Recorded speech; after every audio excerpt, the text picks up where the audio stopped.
인사드리겠습니다. 감사합니다.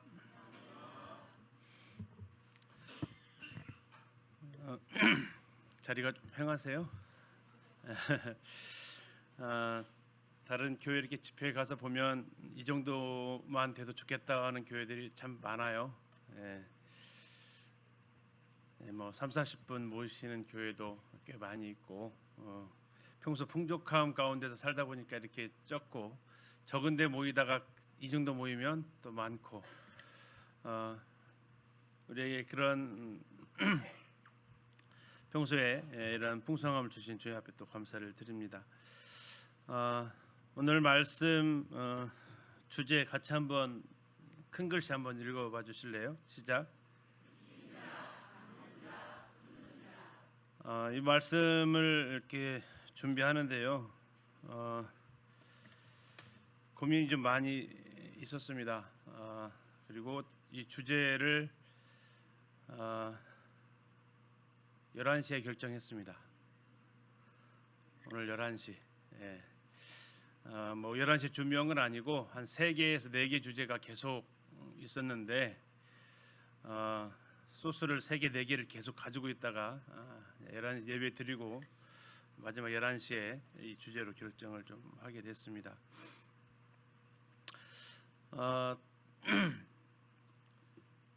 빌레몬서 오늘 말씀을 통해서 이 3가지 사람이 나와요. 빚진 자가 나오고, 갚는 자가 나오고, 품는 자가 나옵니다.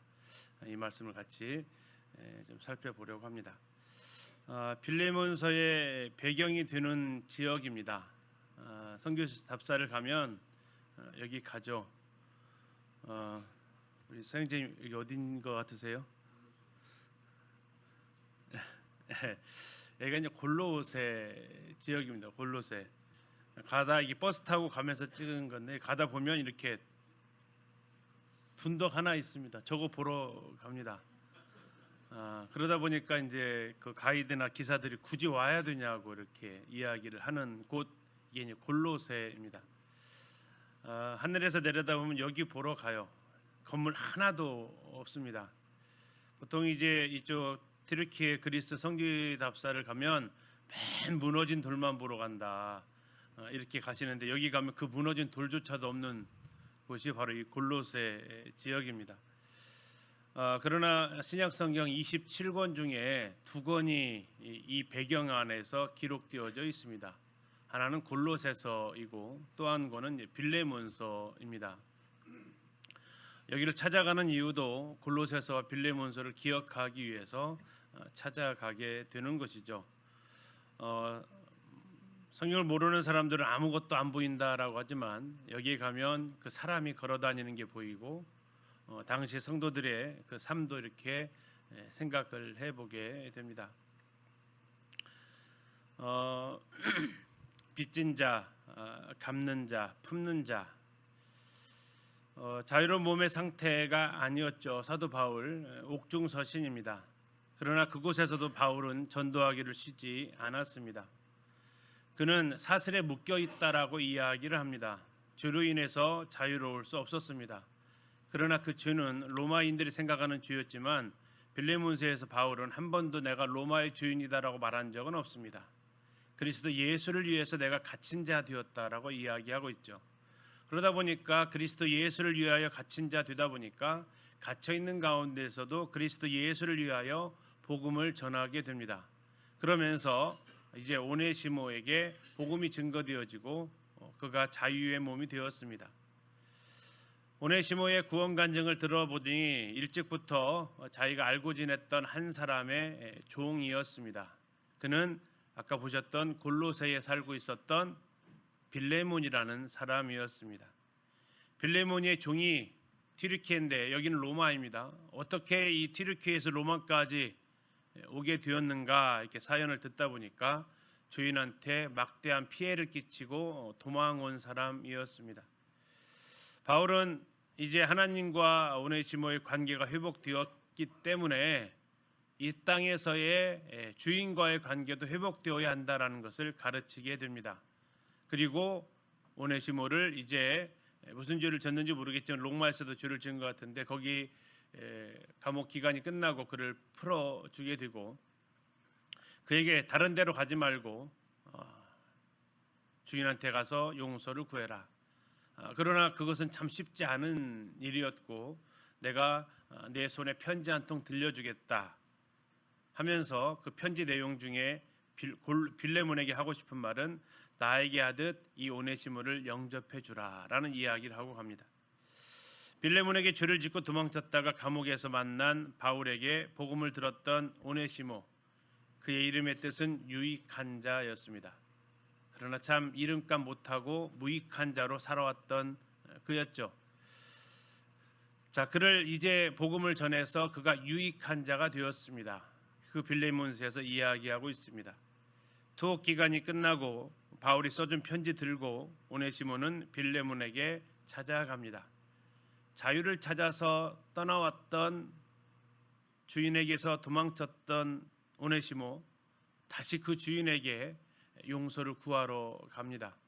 당시 로마 법에 의하면 이 빌레몬이 사형을 해도 아무런 문제가 되지 않는 상황이었습니다. 이 빌레몬서에는 3명의 사람이 나옵니다. 빚진 자 오네시모, 그를 위해서 대신 갚겠다고 하는 자 바울, 그리고 그를 사랑으로 용서로 품는 자 빌레몬. 신약 성경 중에서 1장으로 된 책이 3권 있죠. 빌레몬서, 요한 2서, 요한 3서, 한 권 더 있네, 유다서. 총 4권 있는데요. 오늘 빌레몬서 한 권 다 한번 읽어보도록 하겠습니다. 빌레몬서 한번 펴보시고요. 그 영상과 함께 보시면서 들으시면서 하시면 좋겠습니다. 빌레몬서 제1장.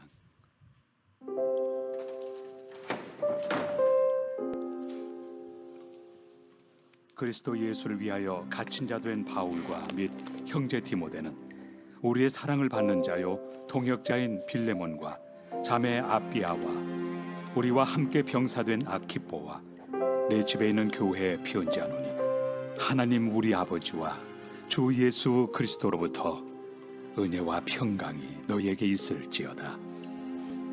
내가 항상 내 하나님께 감사하고 기도할 때 너를 말함은 주 예수와 및 모든 성도에 대한 내 사랑과 믿음이 있음을 들음이니 이로써 내 믿음의 교제가 우리 가운데 있는 선을 알게 하고 그리스도께 이르도록 역사하느니라.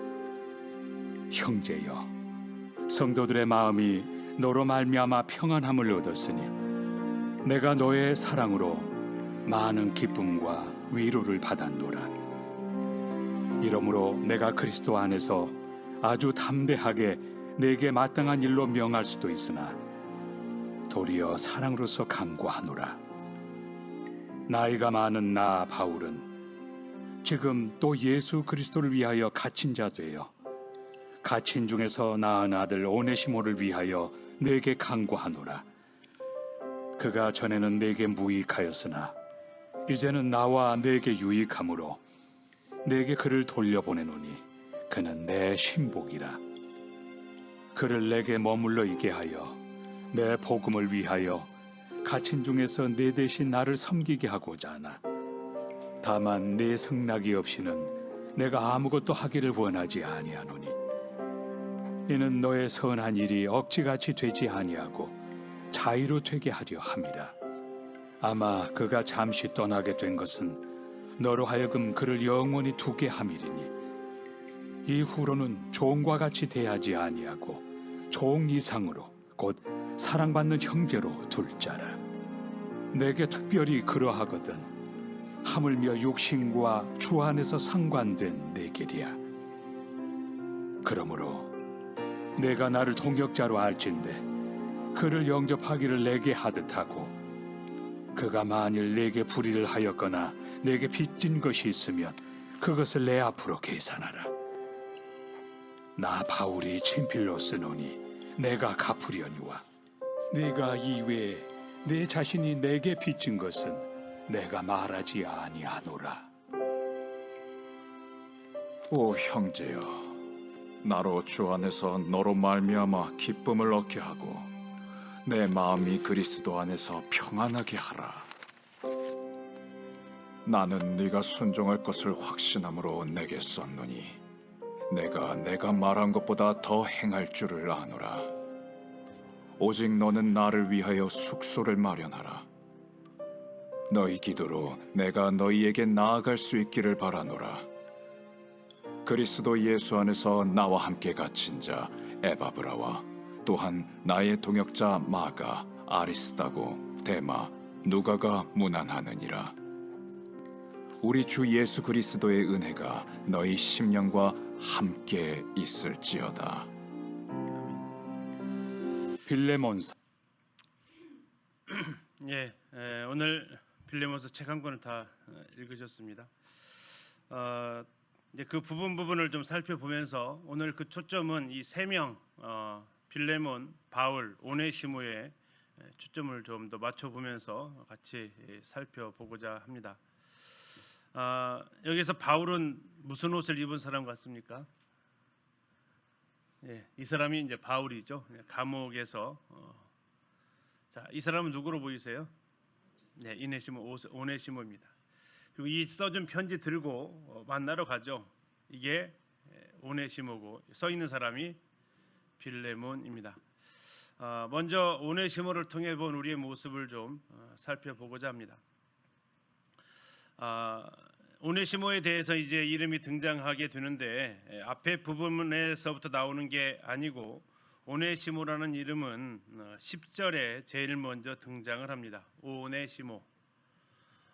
그러나 이제 그에 대해서 좀 더 알려면 11절부터 보시는 게 좋겠습니다. 11절을 보시면 그가 전에는 내게 무익하였다 이렇게 이야기합니다. 전에는 나를 만나기 전에는 아니 복음을 듣기 전에는 그리스도 밖에 있을 때 그 사람은 참 무익한 자였다라는 것입니다.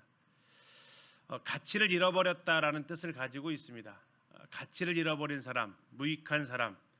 여기서 무익하다는 얘기는 쓸모없게 된 사람, 쓸모없는 이라는 뜻을 가지고 있습니다. 그가 전에는 너한테 참 쓸모없는 사람이었다라는 겁니다. 그가 왜 쓸모없는 사람입니까? 18절 가서 한번 보시면요. 자, 18절 보시겠습니다. 그가 무엇을 행했다고 나옵니까? 불의를 행한 사람이었습니다. 주인에게 불의를 행한 사람 오네시모였습니다. 그래서 참 무익한 사람입니다. 불의를 행했다라는 것은 해를 끼쳤다라는 뜻입니다. 피해를 줬다라는 의미입니다. 오네시모가 무슨 피해를 줬는지는 나와 있지 않습니다. 많은 분들은 그 중에서도 대표적으로 꼽는 것이 아마도 주인의 재산을 훔쳐서 도망갔을 것이다라고 추측을 하죠. 그러나 어떠한 피해를 끼쳤는지는 모르겠지만 아무튼 들어보니까 불의를 행한 것으로 바울은 이야기하고 있습니다. 뭐 또 하나의 불의라면 아무것도 훔치고 가지 않았으면 죄가 없을까요? 아니죠. 노예인데 아무것도 안 가져갔다고 죄가 없는 게 아니라 노예이면 일을 해야 되는데 그가 일할 것을 하지 않고 도망갔기 때문에 그것 역시도 어쩌면 불의에 해당이 됩니다. 노동력을 행해야 되는데 그것을 하지 않았던 불의를 행한 거죠. 자, 또 하나는 너에게 빚진 것이 있다라고 이야기합니다. 이것 때문에 어쩌면 이제 그 재산에 손해를 끼친 재산을 가지고 도망간 이러한 모습으로 생각할 수 있습니다. 자, 두 가지 때문에 그는 오늘 빌레몬에게 참 무익한 사람이었습니다. 하나는 불의를 행했고 또 하나는 그에게 물질적 피해를 끼친 사람입니다. 그러나 그가 바울을 로마에서 만나게 됩니다. 10절 가서 보시겠습니다. 10절입니다. 자, 갇힌 중에서라고 나옵니다. 옥중서신이라고 그랬죠. 로마 감옥에 갇혀 있었습니다. 그는 로마 감옥에 갇혀 있었지만 거기서 뭐를 했냐면 아들을 낳았다고 얘기합니다. 남자가 아들을 낳았다. 이게 무슨 의미입니까? 영적인 아들을 이야기를 하는 거죠. 감옥에서 갇혀 있어가지고 출산을 한 게 아니고 영적인 복음을 전해서 낳은 아들이다라는 겁니다. 그는 갇혀 있는 가운데서도 이 해산의 수고를 했다라는 거죠. 낳은 아들 하면서 빌레몬에게는 어쩌면 이제 내가 낳았으니까 기르는 건 누가 해라 하는 것 같아요. 빌레몬 네가 저걸 잘 길러줘라, 네가 이제 품어줘라라고 말하는 듯한 의미를 같이 담고 있는 것 같습니다. 나는 그를 위해서 해산의 수고를 했다면 이제 네가 그를 양육하는 수고를 해달라고 부탁하는 것으로 느껴집니다. 그러면서 갇힌 중에서 낳은 나의 아들이라고 얘기했어요. 자, 오네시모라는 이름이 10절에 나온다고 했어요. 자, 근데 오네시모라고 이렇게 말을 하기 전에 바울은 그 앞에 수식어를 먼저 붙였습니다. 뭐라고 붙였어요? 갇힌 중에서 낳은 아들. 왜 이 말을 먼저 했을까? 이렇게 써도 되지 않을까요? 오네시모, 곧 내가 갇힌 중에서 낳은 아들, 이렇게 해도 되는데 앞에다가 갇힌 중에서 낳은 아들을 먼저 붙였어요.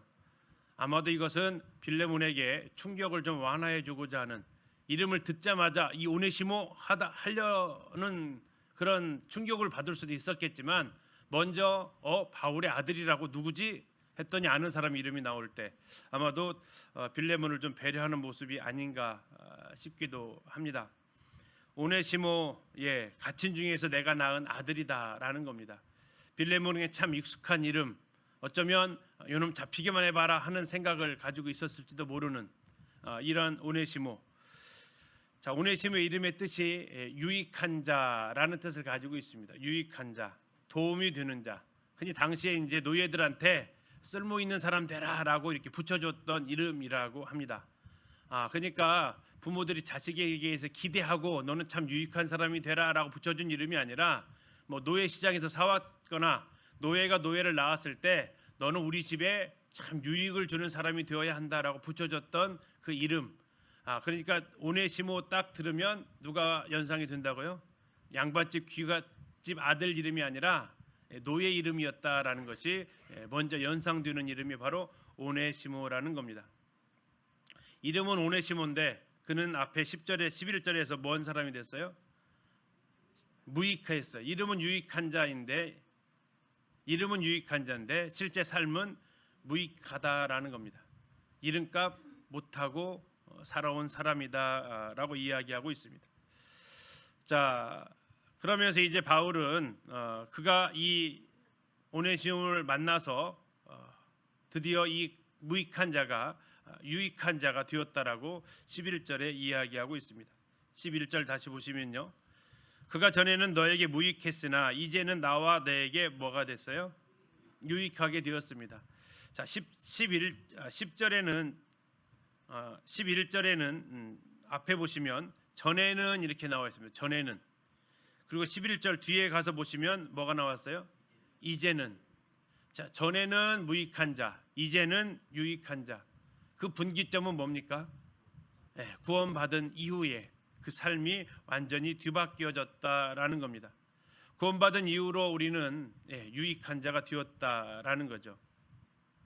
유익하다라는 것은 사용하기에 아주 좋은, 매우 쓸모 있는 이러한 의미를 가지고 있는 단어입니다. 이 다른 언어가 쓰였어요. 오네시모하고 여기서 유익하다라는 것은 다른 언어가 쓰였는데 더 나아졌다라는 겁니다. 오네시모가 원래 쓸모 있는 이런 사람이라면 더 쓸모 있게 되었다라는 겁니다. 자, 그 이름의 가치가 더 상승되어진 사람이 되었다. 최상으로 유용한 사람이 되었다라고 지금 바울은 이야기하고 있습니다. 그러니까 10절에 있는 오네시모가 이 유익한 자라면 11절에 나와 있는 너와 나에게 유익한 사람이었다라는 것은 더 나아진 사람이 되었다라고 좀 이야기를 하고 있습니다. 바로 복음이 우리를 그렇게 무익한 자였으나 유익한 자로 만들게 되죠. 12절입니다. 너에게 그를 돌려보내노니 그는 누구라고 얘기합니까? 신복이라고 이야기합니다. 오네시모를 바울이 다시 빌레몬에게 돌려보낸다라고 이야기를 합니다. 얘기 안 하면 모를 겁니다. 거리가 너무 멀어요. 튀르키예하고 로마는 지금도 멀어요. 거기서 어디로 도망갔는지도 몰라요. 그러나 데리고 있을 수도 있어요. 왜? 매우 필요한 사람이었다라는 거예요. 그럼에도 불구하고 뭐 하려고 했냐면 돌려보낸다라고 이야기를 하고 있습니다. 자, 그러면서 말하기를 그는 내 신복이다라고 얘기해요. 신복이 뭡니까? 신복. 이 신복이 뭐냐면 이 언어 자체가 이 뜻을 가지고 있습니다. 심장, 간, 허파. 다시 말하면 내장입니다. 내장. 그리고 창자. 이 신복은 내 장기다라는 의미를 가지고 있어요. 내 속에 있는 장기. 자, 그러면 이 내장 하나 없으면 어떨까요? 이건 내와 나와 뗄래야 뗄 수 없는 장기가 바로 내장입니다. 예, 손가락 하나 없으면 살 수 있지만 이 장기, 심장이나 간이나 허파 이거 하나라도 없으면 죽는 거죠. 나와 뗄래야 뗄 수 없는 사이가 되었다라는 것이 바로 내 신복이다라는 겁니다. 우리 성도님들 혹시 애간장 태운다라는 말 혹시 들어보셨어요? 나간 자식이 연락이 계속 안 돼. 12시 1시가 돼도 연락이 안 돼. 그러면 뭐 같아요? 애간장이 타요. 애간장이 뭐가 타는 거인지 아세요? 애가 뭐예요? 애가 창자예요. 그리고 간장이 타는 것은 간이 탄다라는 거예요. 내 지금 속이 창자가 타고 있고 간이 타고 있다라는 때 그럴 때 애간장을 태운다라고 이야기를 하는 거죠. 지금 바울이 그렇게 얘기하는 거예요. 이는 내 내부의 장기와 같은 사람이다. 다시 말하면 떼어낼래야 떼어낼 수 없는, 이별할 수 없는 사람이다라고 이야기를 해요. 이별할 수 없는 사람이지만 내가 지금 그를 돌려보내겠다라고 이야기를 하는 겁니다. 자, 13절에 그를 오네시모를 나에게 머물러 있게 하여, 왜? 신복 같은 사람이니까 내 복음을 위하여 갇힌 중에서 네 대신 나를 섬기게 하고자 하나. 이게 바울의 원래의 마음이었어요. 오네시모가 구원받고 나서 아까 했던 대로 오네시모를 뛰어넘는 유익한 사람이 되었어요. 자기가 얼마나 큰 죄인인지를 알잖아요. 세상적으로도 그는 죽어도 싼 사람인데 예수님이 자기를 위해서 죽으셨다는 사실을 듣고 그는 이전보다 훨씬 더 유용한 사람이 되었다라고 바울이 이야기하고 있죠. 바울의 신복이 되었다고요. 바울과 뗄 수 없는 사람. 그런데도 불구하고 그를 보내는 이 말을 하면서 바울의 첫 번째 계획을 이야기해요. 정말 보내고 싶지 않았던 사람이다. 나한테 머물러 있게 하고 싶었던 사람이다. 이것을 나는 계속해서 생각해왔다라고 얘기합니다. 그러면서 그 이유를 갖다가 이렇게 이유를 듭니다. 너 대신 나를 섬기게 하고자 했다라는 겁니다. 빌레몬, 네가 골로새에 있으면서 나를 섬길 수 없으니까 어차피 대신 이 오네시모가 너를 섬기는 거나 나를 섬기는 거나 뭐 별반 다를 거 없으니까 우리 사이에 이 오네시모가 나를 섬기게 하면 네가 나 섬기는 것과 같지 않냐 하는 생각을 하면서 이렇게 합리화도 한번 해봤다라는 거죠. 그 정도로 오네시모는 바울을 아주 성실하게 섬겼습니다. 바울에게는 정말 필요한 사람이었습니다. 무엇을 위해서요? 내 복음을 위해서, 다시 말하면 복음의 확장을 위해서 필요한 사람이었습니다. 사도 바울의 건강을 위해서도 필요한 사람이었습니다. 또 더 나아가서 빌레몬이 하지 못하는 일을 하는 것에도 참 적합한 사람이었다.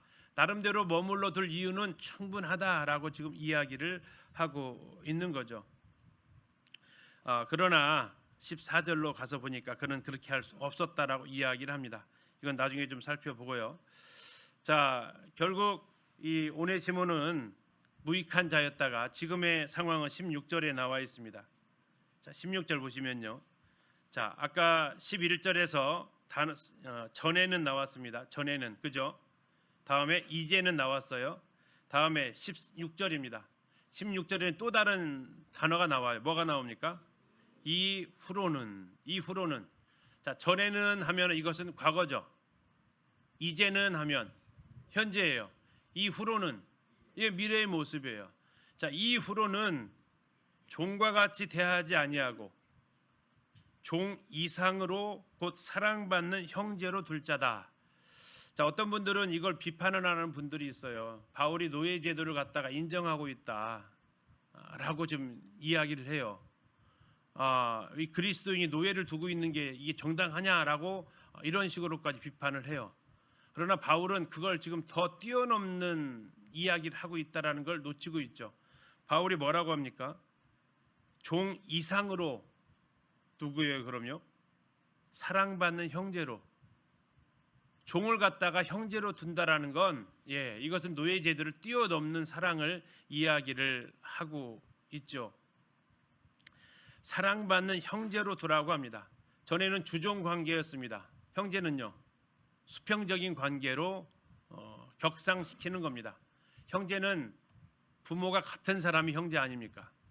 하나님 아버지를 모시고 있기 때문에 오네시모는 더 이상 네 종이 아니고 형제로 두어야 한다라고 이야기를 말씀하고 있습니다. 너에게 특별히 그러하거든 하물며 나에게 특별히 그러하거든 하물며 육신과 주 안에서 상관된 너에게랴. 자, 오네시모가 빌레몬과 더 가까워요, 바울과 더 가까워요?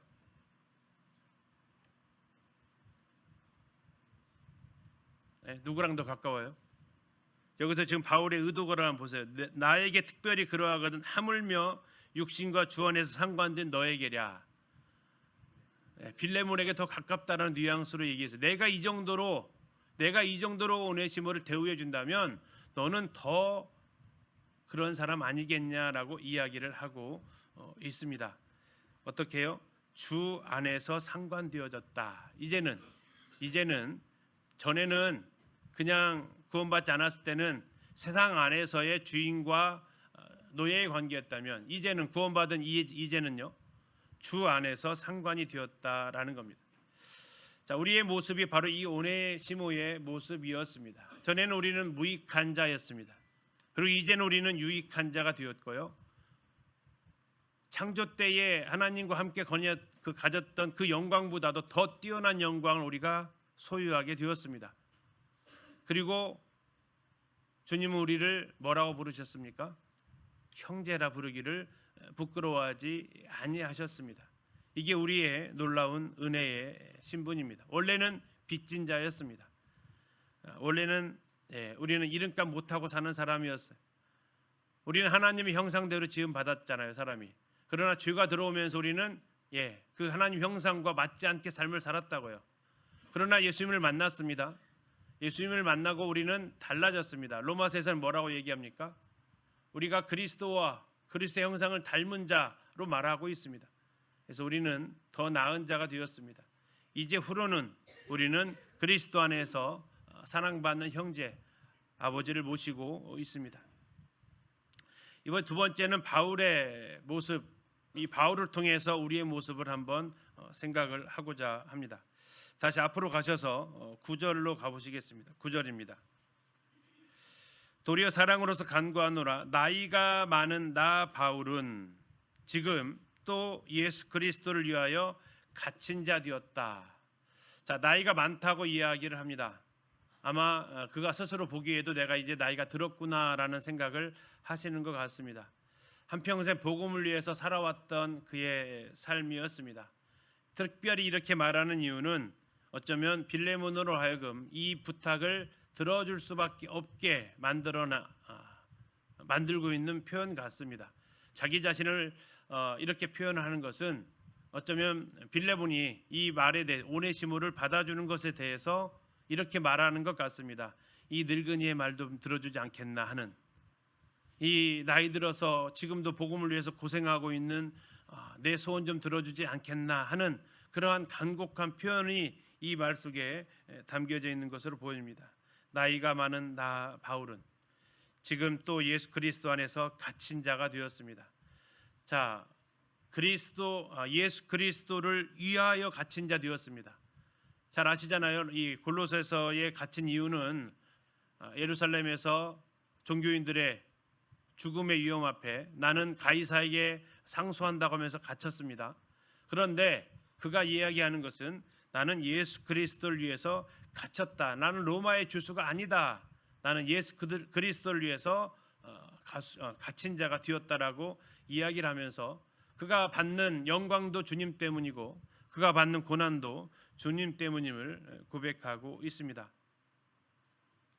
자, 그는 갇힌 자로서의 삶을 살았습니다. 나이가 많음에도 불구하고. 빌레몬은요.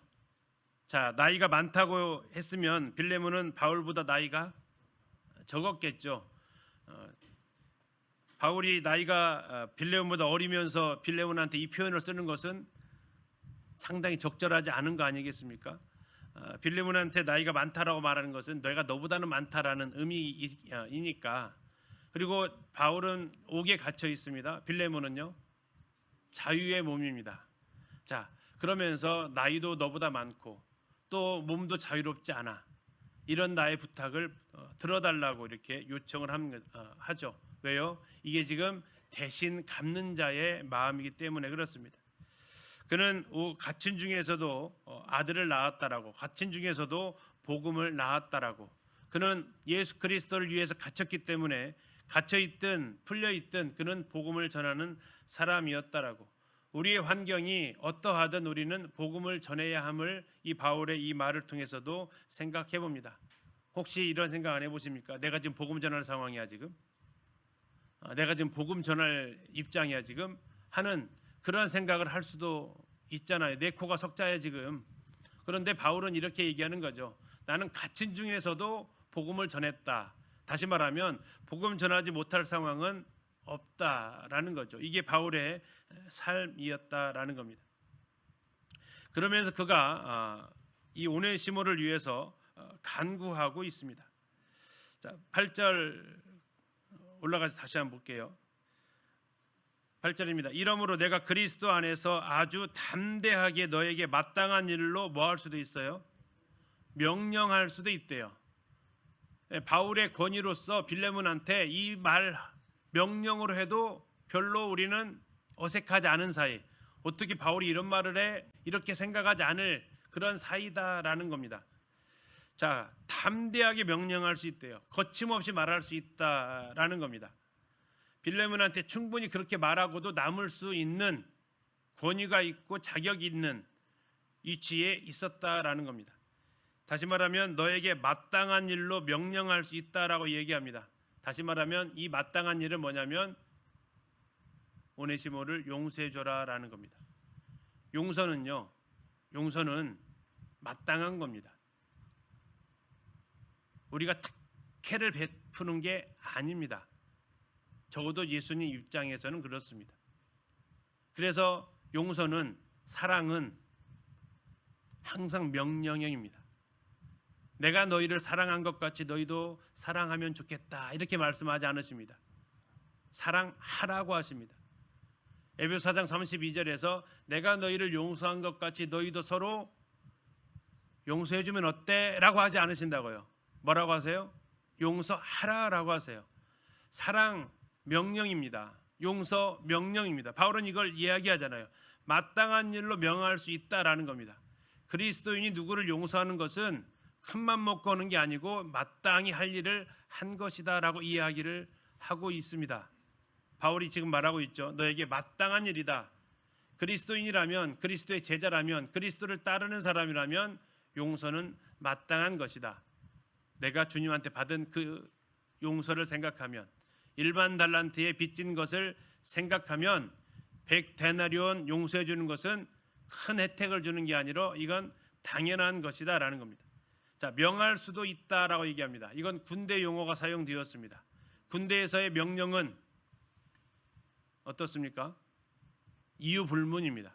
명한 대로 하는 겁니다. 이건 질서입니다. 이거 거역하면 항명죄입니다. 이건 매우 엄한 명령을 말하고 있습니다. 할 수 있는 권리를 해야 할 도리를 위해서 양보하고 있습니다. 당연히 할 수 있는데도 불구하고 바울은 오히려 부탁하는 마음으로 이것을 이야기하고 있다라는 겁니다. 어쩌면 주님도 그런 마음이 아닌가 싶습니다. 네 마음 좀 넓혀다오. 내가 너에게 내 형제를, 내 자매를 용서하라고 명령할 수도 있겠지만 네 마음을 좀 넓혀서 용서해 주면 좋겠다라고 부탁하고 계시는 것으로 느껴지고 있습니다. 9절 보시겠습니다. 도리어 뭘로 간구해요? 사랑으로서 간구합니다.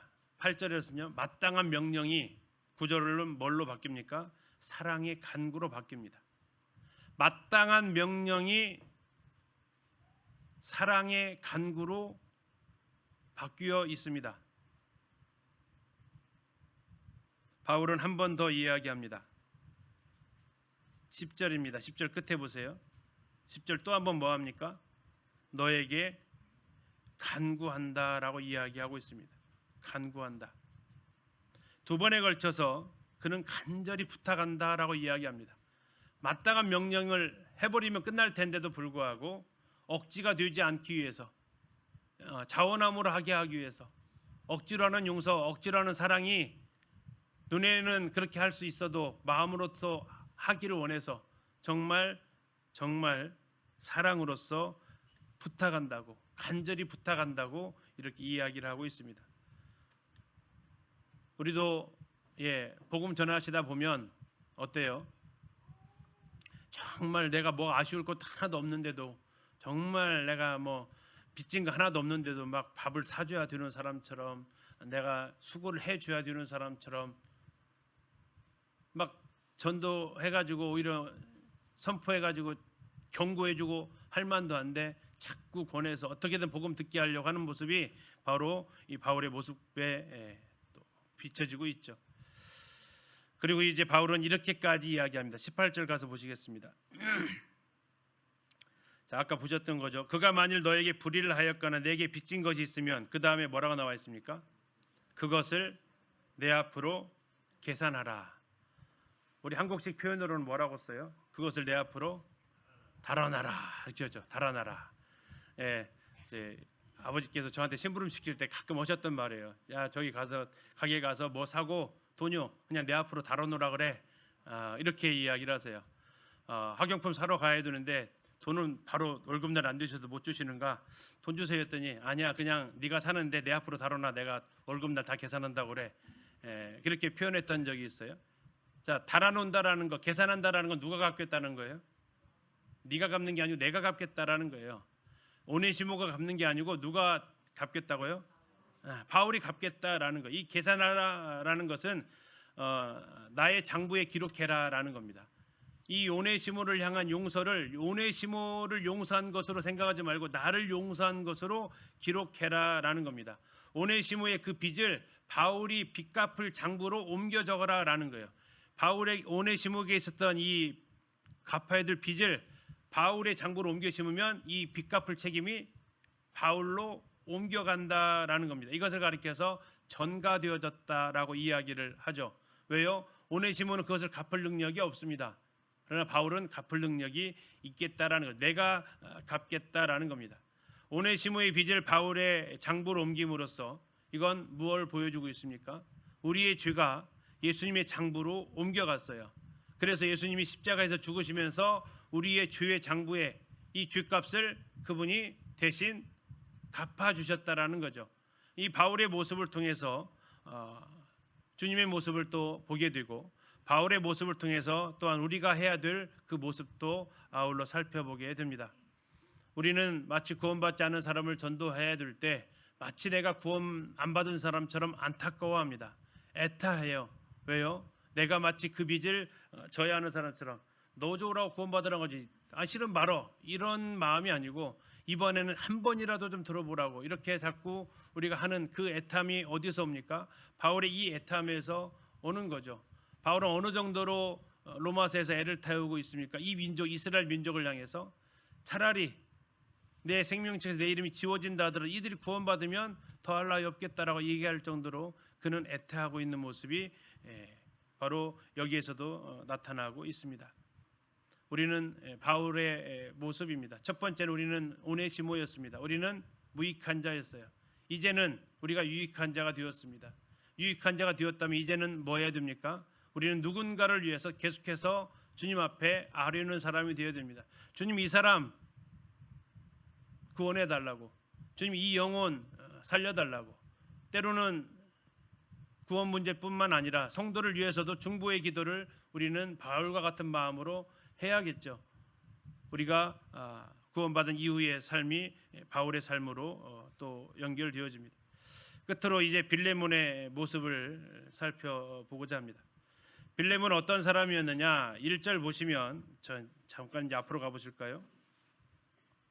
1절 뒷부분에 이렇게 나와 있습니다. 우리의 사랑을 받는 자요 동역자인 빌레몬.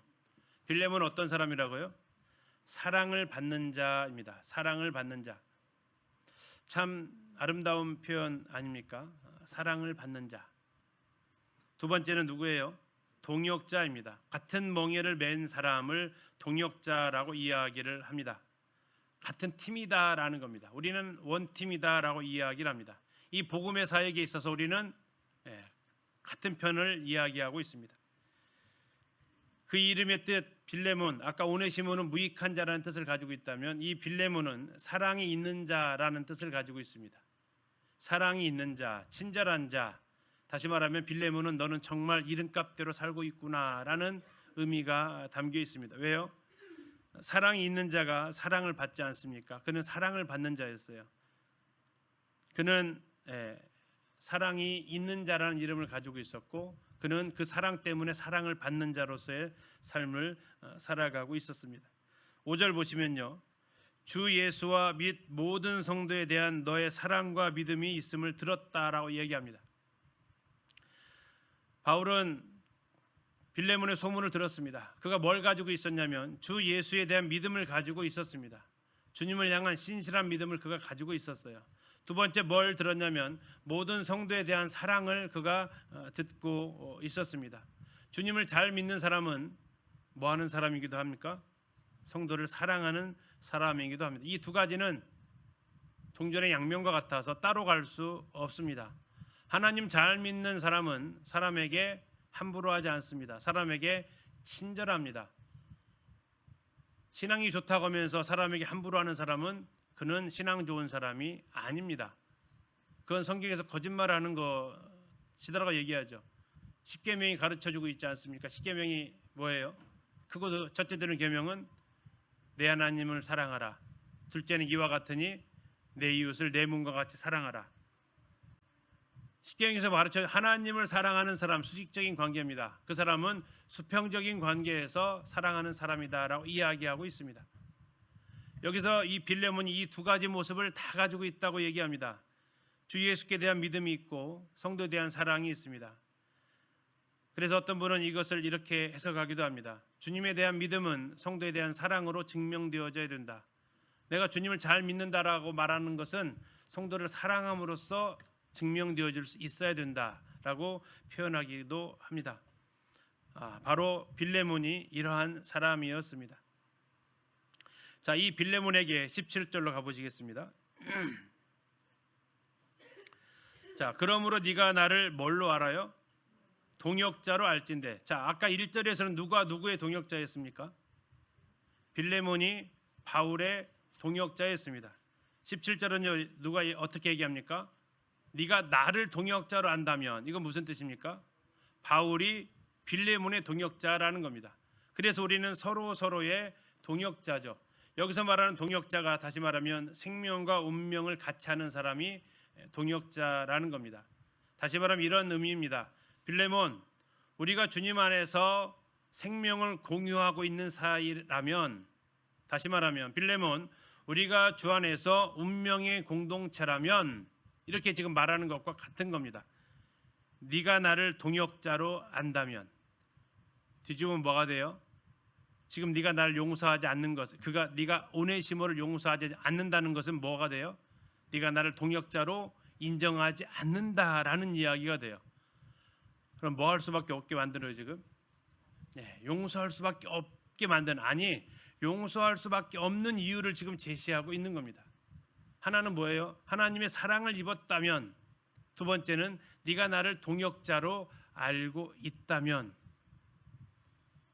이것이 바울이 지금 오네시모를 부탁하는 이유이기도 하죠. 이게 동역자 정신입니다.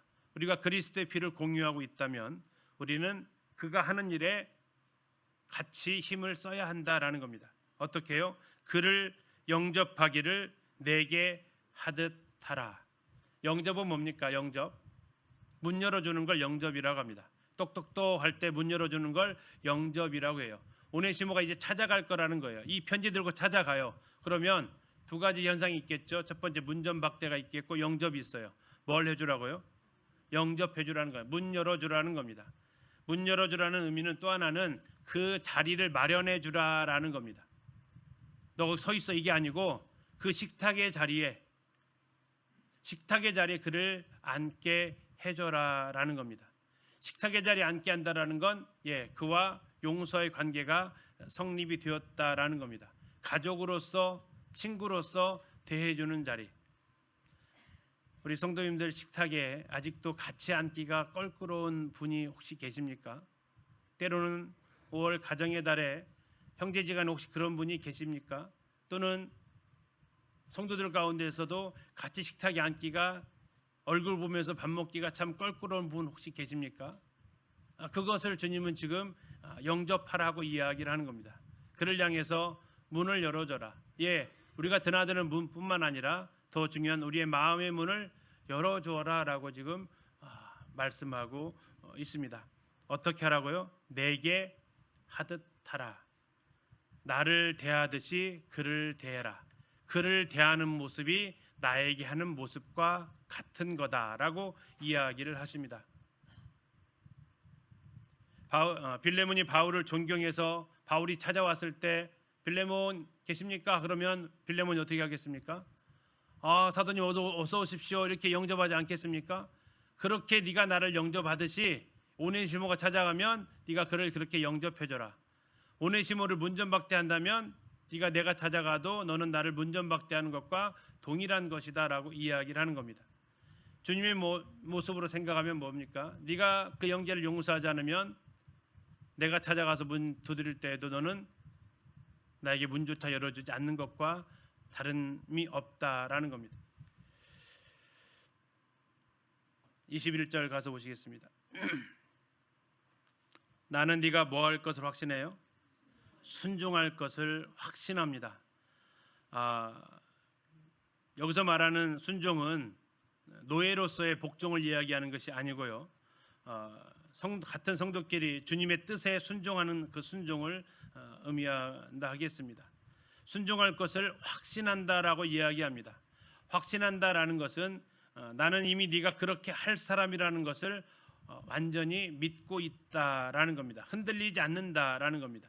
너를 믿고 있기 때문에 평소 너에 대해서 내가 믿고 있기 때문에 이것에 대해서 네가 순종할 수 있다라는 것을 나는 변함없이 인정하고 있다라는 의미를 가지고 있습니다.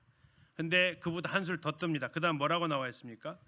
네가 내가 뭐 한 것보다 말한 것보다 뭐 할 것을 더 행할 줄 안다라는 겁니다. 말한 것보다 더 한다라는 건 뭘까요? 자, 말한 것은 뭡니까? 영접하라였습니다. 예, 그를 내치지 말고 그를 처벌하지 말고 그를 받아주라는 것입니다. 뭐로 받아주라고요? 형제로 받아주라는 것입니다. 사랑하는 자로 받아주라는 겁니다. 근데 그 말한 것보다 뭐 한다고요? 더 행한다라는 겁니다. 뭘 더 할 수 있어요? 피해를 끼치고 간 종. 근데 와가지고 바울의 편지를 통해서 용서해줬어요. 용서해주라고 하니까 해줬어요. 또 형제로 받아줬어요. 이거보다 더 큰 사랑이 더 뭐가 있어요? 그를 위해서 사랑해줬다고. 근데 바울은 얘기해. 나는 더 행할 줄 안다. 뭘 더 해줄 수가 있을까요? 에? 도대체 바울은 뭘 기대하고 있을까요? 아마도 어떤 분은 이렇게 얘기해요. 혹시 나한테 다시 돌려보내주지 않을까? 왜 지금 신복이라고 했으니까. 나보다 바울에게 더 필요한 사람이겠구나 해서 바울한테 돌려보내지 않았을까 하는 뭐 그런 모습 또 생각을 합니다. 또 뭘까요? 노예 해방. 예, 진짜 이 사람은 그 용서해주고 그냥 일해라는 게 아니라 노예를 신분 자체를 복권시켜주는 그런 거까지도 뭐 기대할 수 있겠죠. 근데 뭔지는 모르겠어요. 그러나 바울이 빌레몬한테 그걸 콕 집어서 얘기해주진 않아요. 더 행할 줄 안다. 어땠을까요? 빌레몬은 더 했을까요? 네, 더 한 것으로 보입니다. 왜냐하면 골로새 교회 다음에 목회자가 바로 오네시모였습니다. 골로새 교회의 장로가 오네시모였다고요. 그러면 분명히 더 한 것 같습니다. 바울은 빌레몬에게 최소한의 의무를 요구하지 않았습니다. 최대한의 사랑을 말하고 있습니다. 성경은 예수님은 동일하게 우리에게 이렇게 합니다. 내 원수를 어떻게 하라고요? 이웃을 내 몸과 같이 사랑하고요. 원수를 갚지 말고 사랑하라고, 위에서 축복하라고. 용서까지는 되는데 사랑까지가 안 되는 분들도 꽤 많다고 이야기하지. 이해가요. 그래요. 용서할게요. 근데요, 사랑까지라고요? 사랑한다라는 것은 그의 필요를 채워주는 거예요. 네가 나한테 잘못했어. 그래, 용서할게. 그냥 용서할게. 근데 내 눈에 좀 안 보였으면 좋겠어. 또 생각나니까 안 보였으면 좋겠어. 이게 어쩌면 우리가 할 수 있는, 어쩌면 내가 할 수 있는 최대야. 근데 주님은 이야기하냐, 더 행할 줄 안다. 용서로 끝나는 게 아니라 오히려 그의 필요를 채워주고 그의 사랑을 베푸는 것까지도 이야기를 하고 합니다. 말한 것보다 더가 영어로 이렇게 써 있어요. 플러스 울트라. 플러스 울트라. 울트라가 뭐예요? 거대하게 행하는, 이것을 기대하고 있다라는 거죠. 마지막 22절입니다. 오직 너는 나를 위하여 뭘 마련해요? 숙소를 마련하라. 너희 기도로 내가 너희에게 나아갈 수 있기를 바란다. 숙소는 뭡니까? 나 니네 집 가서 잠잘 거야, 잘 거야 라는 이야기합니다. 왜 가서 잘까요? 굳이? 나 네가 한 거 확인해 보고 싶어 라는 겁니다. 내가 눈으로 확인해 보고 싶다라는 거예요. 바울은 지금까지도 골로새 교회를 방문한 적은 없어요. 골로새서를 읽어보면 바울은 골로새에 가서 복음 전한 적이 없어요. 빌레몬이 와서 복음 듣고 가서 개척한 것 같아요. 근데 이번에는 특별히 골로새를 가보겠대요. 감옥에서 나가면 내가 네 마을, 아니 니네 집을 갈 거야. 왜 와요? 굳이 왜 와요? 너도 보고 싶지만 오네시모도 보고 싶고, 더 나아가서 네가 오네시모한테 어떻게 했는지를 가서 확인해 보고 싶고. 이건 의심이 간다라는 거예요. 의심 간다라는 게 아니에요. 네가 그렇게 해주는 걸 보고 함께 기뻐하고 싶다라는 거지, 내가 너 못 믿으니까 너 내가 이렇게 간다고 해도 안 할래? 이런 어떤 압박을 주는 것보다는 나는 네가 정말 나보다 더 하고 있는 것을 가서 눈으로 보면서 함께 기뻐하고 싶다라는 그러한 모습의 표현과 같습니다. 주님은 우리에게 기대하시죠. 우리는 그리스도의 심판대 앞에 서실 것입니다. 우리는 그리스도의 심판대 앞에 서게 돼서 우리가 행한 대로 받을 것을 말씀하고 있습니다. 우리 주님 우리를 향해서 기대하고 계세요. 무슨 기대를 하고 계십니까? 우리가 저 삶을 살고 있기를. 우리는 이 세 명의 삶이 우리의 삶 속에서 나타나고 있습니다. 우리는 무익하나 용서받은 빚진 자입니다. 이제 우리는 그 사랑의 빚을 가지고 다른 사람을 중재하는 그 빚을 갚는 자로서의 삶을 살아가야 됩니다. 그리고 우리에게 용서를 받아야 될 사람, 그를 품어야 될 사람이 있다면 우리는 이제 주님한테 받았던 그 용서로 그 사람을 품을 수 있어야 하죠.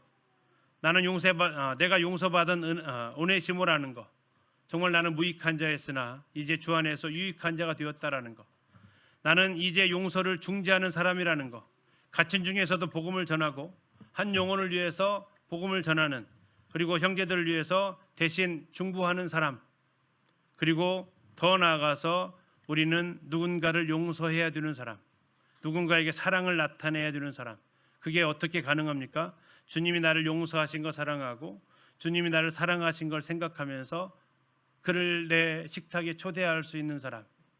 아이고 주님 이 사람만은 어려워요가 아니라 주님이 나는 네가 그렇게 할 줄 안다. 그리고 더 행할 줄을 기대한다.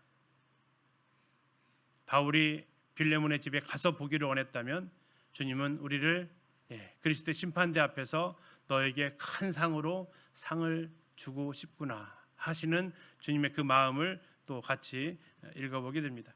이게 빌레몬서를 통해서 본 복음에 합당한, 우리의 출발은 오네시모, 우리의 과정은 바울이요, 우리의 종착점은 저 빌레몬으로서 그 무익한 자 오네시모를 교회 안에 장로로까지 세웠던 빌레몬의 그 모습, 이것이 또 우리가 함께 살아가야 될 모습으로 생각하게 됩니다.